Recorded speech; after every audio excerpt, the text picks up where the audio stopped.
Das deutsche Alphabet. Das deutsche Alphabet hat 26 Buchstaben. A, B, C, D, E, F, G, H, I, J, K, L, M, N, O,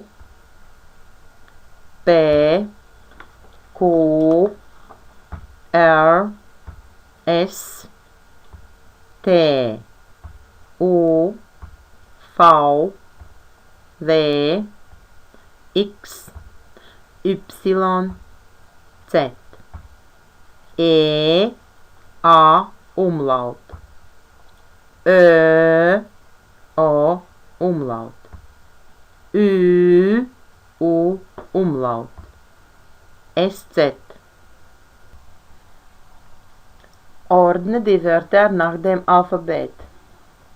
Astronaut, Gitarre, Nummer, Frau, Herr, Roman, Erika, Tennis, Banane, Oper, Igel, Xylophon, Cola, Konzert, Joghurt, Limonade, Zitrone, Diktat, Motor, Uhr, Quartett, Satellit, Wasser, Vase, Problem, Y.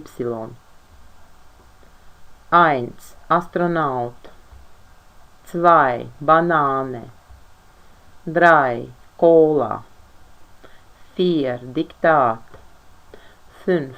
Erika 6. Frau 7. Gitarre 8. Herr 9. Igel 10. Joghurt 11. Konzert 12. Limonade 13. Motor 14. Nummer 15. Oper 16. Problem 17. Quartett 18. Roman 19. Satellit 20. Tennis 21. Uhr 22. Vase 23. Wasser 24. Xylophon 25. Y 26. Zitrone